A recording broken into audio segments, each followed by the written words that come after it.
블레셋 사람이 다시 이스라엘을 치거늘 다윗이 그의 부하들과 함께 내려가서 블레셋 사람과 싸우더니 다윗이 피곤하매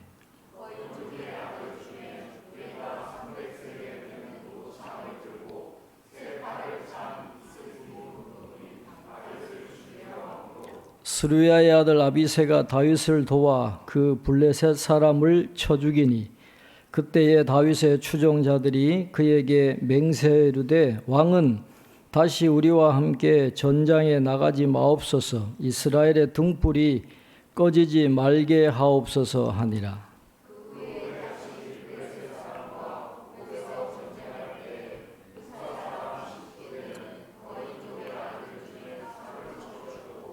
또다시 블레셋 사람과 곱에서 전쟁할 때에 베들레헴 사람 야레 오르김의 아들 엘하나는 가드 골리앗의 아우 라흐미를 죽였는데 그자의 창자루는 배틀채 같았더라.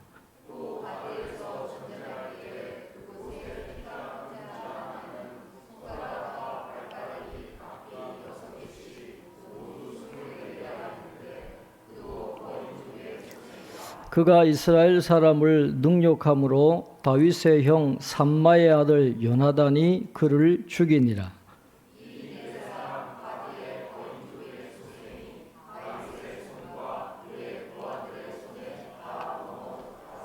아멘. 예, 교회 소식은 주보를 참조해 주시기 바랍니다. 오늘은 성령 강림절 후 8째 주일 성수하고 있습니다.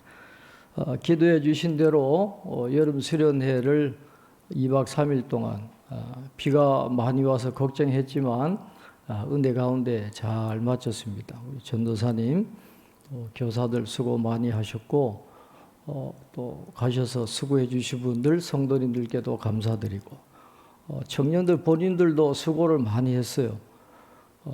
제가 여기 왔을 때 초등부 중학생인 청년들이 벌써 커가지고 운전도 다 하고 또 도예비는 치사병 출신이라 요리도 돕고 아주 열심히 잘 했습니다. 우리 수고해 주신 모든 분들 감사한 마음으로 또 우리 청년들 응원하는 마음으로 우리 박수 한번 하겠습니다. 수고 많이 하셨습니다. 예. 다음 주일은 남선교회 헌신 예배 찬양 예배로 드리겠습니다. 자, 오늘은 이스라엘과 이 블레셋이 전쟁하는 장면이 기록이 되어 있습니다. 이스라엘과 블레셋의 전쟁은 우리나라가 중국과 전쟁했다, 우리나라가 일본과 전쟁했다 그런 역사적인 의미만 있는 것이 아니라 이 구약 성경에 나오는 이 블레셋이라고 하는 민족은 어떤 특별한 상징입니다. 영적인 의미를 갖고 있는 그런 민족이에요. 하나님의 백성을 대적하는 강한 그런 악한 세력을 상징하는 게 바로 블레셋이죠. 그러니까 우리에게 또 블레셋이 항상 있는 겁니다. 우리 안에 죄성, 육체의 정욕, 이 사라지지 않는 죄의 근성과 육체의 정욕이 곧 블레셋이고 이 블레셋은 철기 문명이거든요. 이스라엘은 아직까지 청동기 시대고 무기도 변변치 않아요. 그런데 얘네들은 철기를 갖고 싸우니까 얼마나 두려운 존재입니까? 그러니까 이 블레셋은 우리에게 다가오는 이 거대한 물질 문명, 이 세계의 큰 흐름, 그걸 상징하는 겁니다. 그러니까 큰 악한 영적인 세력도 상징하고 우리 안에 육체의 정욕도 상징하고 이 세상의 그 높은 파도들을 상징하는 것이니까 그냥 이스라엘 역사 속에만 끝나는 그런 전쟁이 아닙니다. 오늘 저와 여러분은 이 땅에 있는 동안에 이 블레셋과 싸워야 되는, 그래서 방심하면 어떻게 돼요? 삼손이 방심하다가 그 들릴라의 유혹에 넘어져서 비참하게 되는 거잖아요. 그러니까 우리가 이 전쟁을 의식하지 않으면, 방심하면 우리도 언제든지 넘어질 수 있기 때문에 항상 이런 영적 전쟁 중에 있다 하는 긴장 가운데 살아야 되는데, 그런 우리들에게 오늘 이 본문이 주시는 그런 교훈이 무엇인가를 다시 한번 생각해보고 새롭게 결단하는 시간이 되면 좋겠습니다. 블레셋 사람이 다시 이스라엘을 치러 왔어요. 다윗도 함께 전쟁에 나갔다 그랬습니다. 바세바 사건 것처럼 그냥 왕궁에 남아 있는 게 아니라 함께 싸우러 나갔는데, 오늘 15절 마지막에 보면 다윗이 피곤함에 그랬어요. 그러니까 거인족 중의 아들 중에 이 이스비브놉, 이름도 굉장히 어렵죠. 이스비브놉이라고 하는 이 거인이 육중한 그런 창을 들고 새 칼을 들고 다윗을 죽이려 했다, 그렇게 이야기를 하고 있습니다. 다윗이 피곤했다 그랬어요. 이스라엘의 왕입니다. 왕은 백성을 지켜야 되잖아요. 해야 될 책무가 있는데 피곤해가지고 백성을 지켜주기는커녕 이 거인의 무기에 지금 맞아 죽게 생긴 거예요.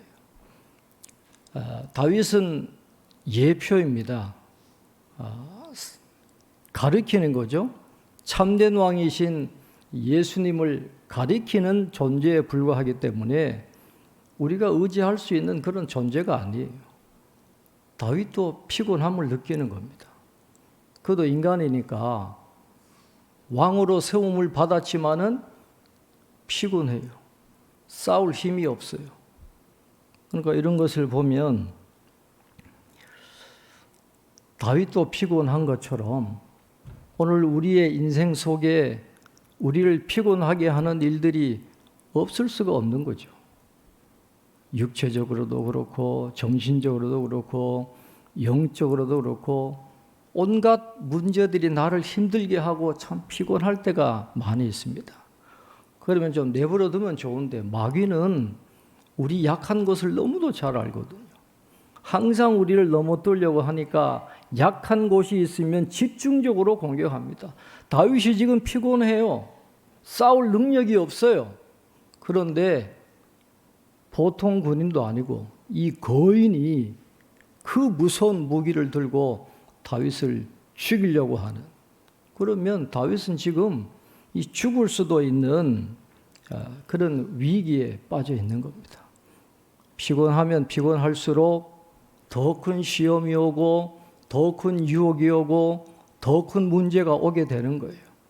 왜 하나님이 저에게 이런 고난을 주십니까?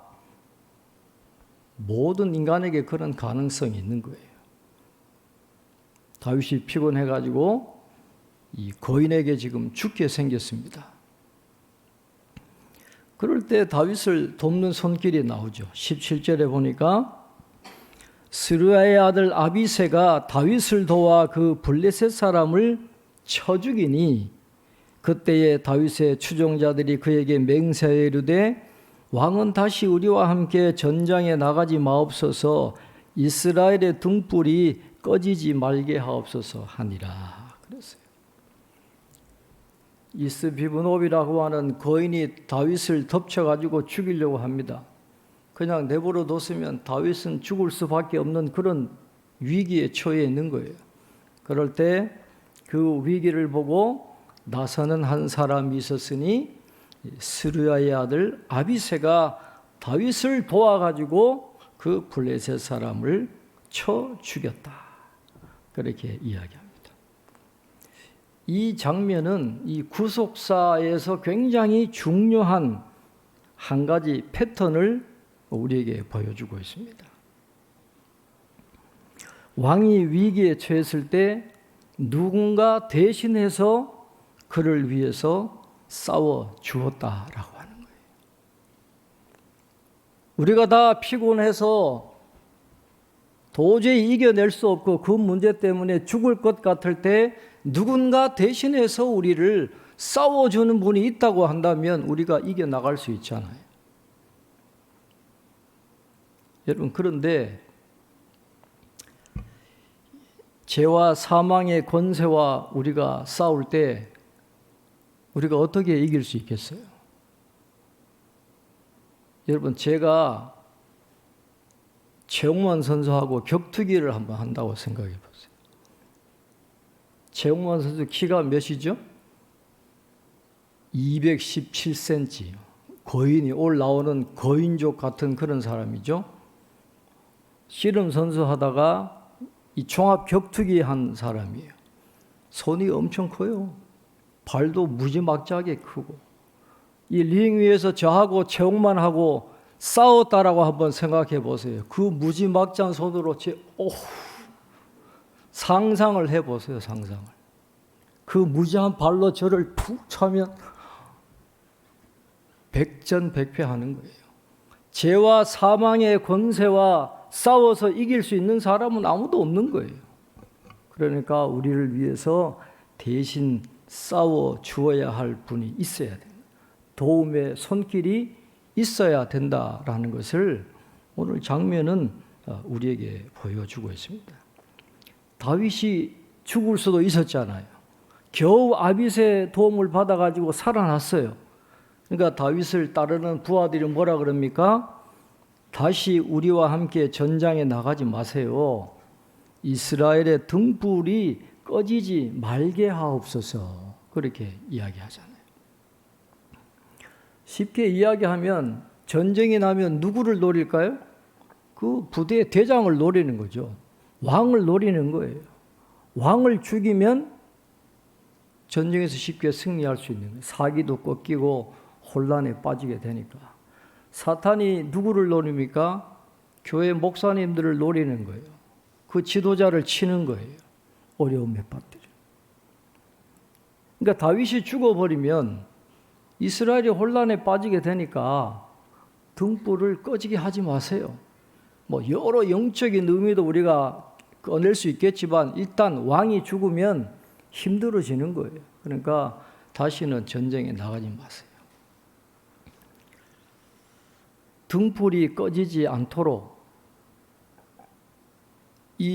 오늘 다윗의 추종자들이 다윗을 위기에서 건져내잖아요. 거인과 싸워 승리하잖아요. 그게 그들의 힘만으로 이겼을까요?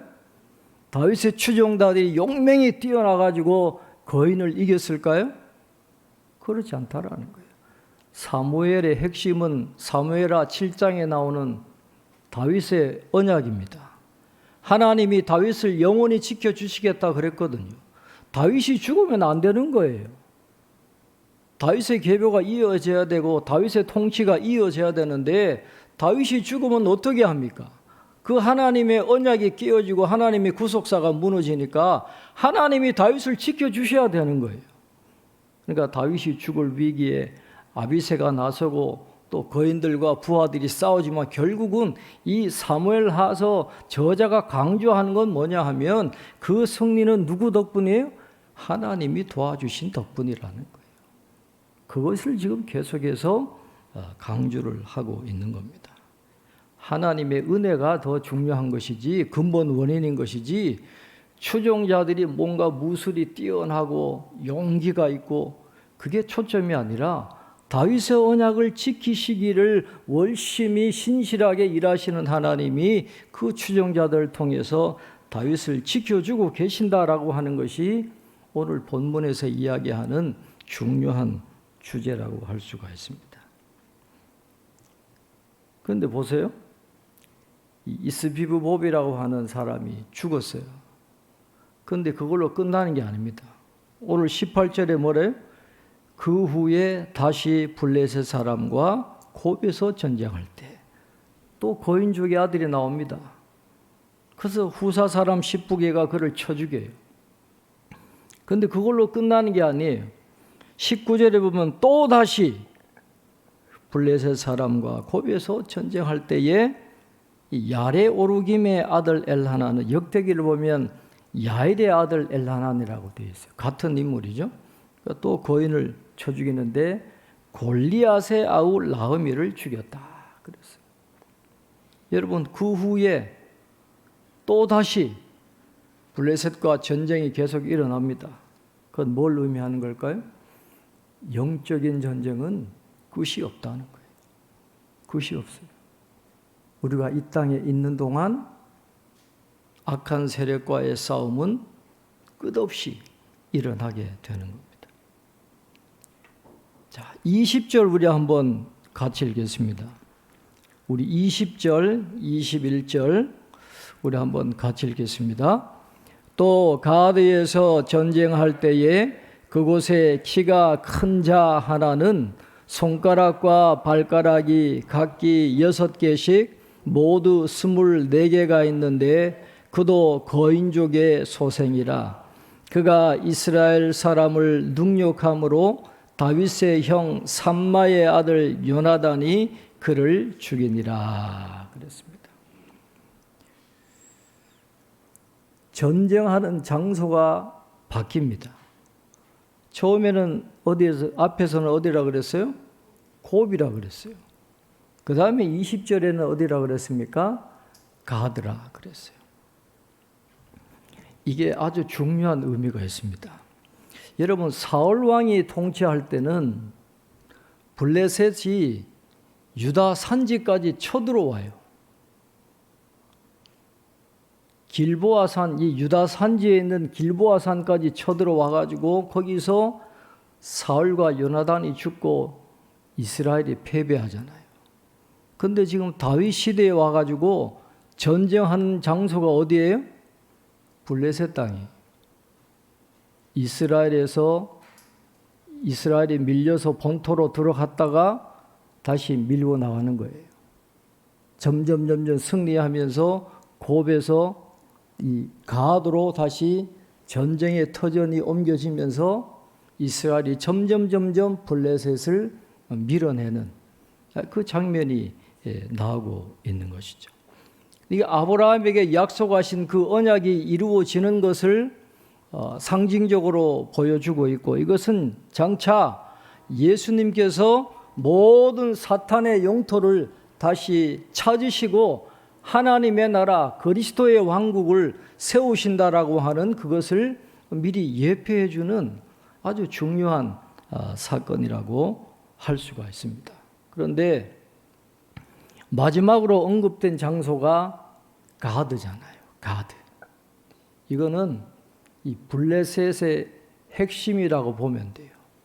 그 블레셋, 그 악한 세력의 핵심지가 바로 가드고, 골리앗이 바로 여기 출신이에요. 가드예요. 이 네 거인들이 모두 다 어디 출신이냐 하면 22절에 보면 이 네 사람 가드의 거인족의 소생이, 네 사람 거인족 모두가 어디 출신이에요? 가드 출신이에요. 가드.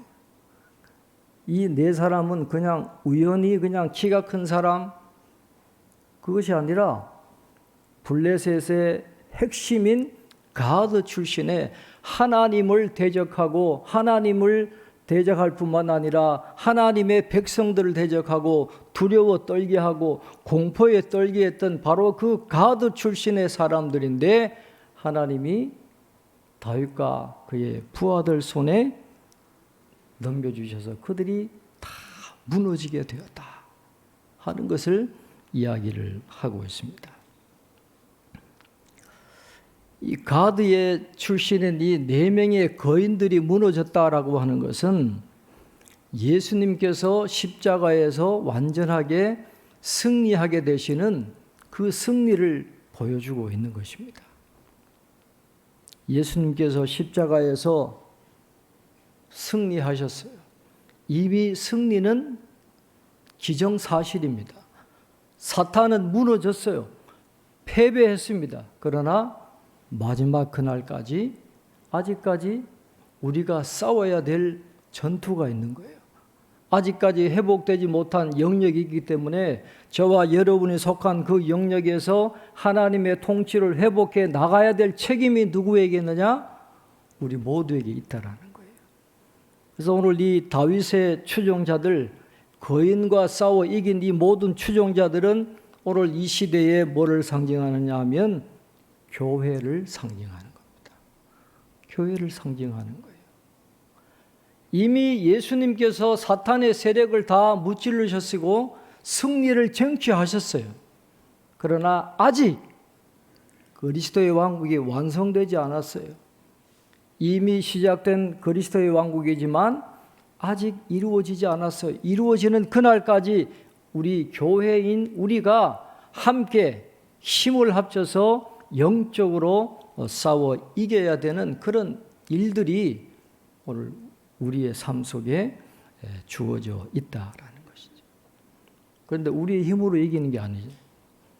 우리 힘으로 어떻게 이깁니까? 주님이 승리하신 그 승리를 바라보고 주님과 연합해서 주님이 미래에 이루실 그 승리를 우리가 함께 참여하는 그런 모습으로 우리가 영적 싸움을 싸우게 되는데 혼자서는 절대로 이길 수 없습니다. 이 영적 전쟁에서 어떻게 이기겠어요?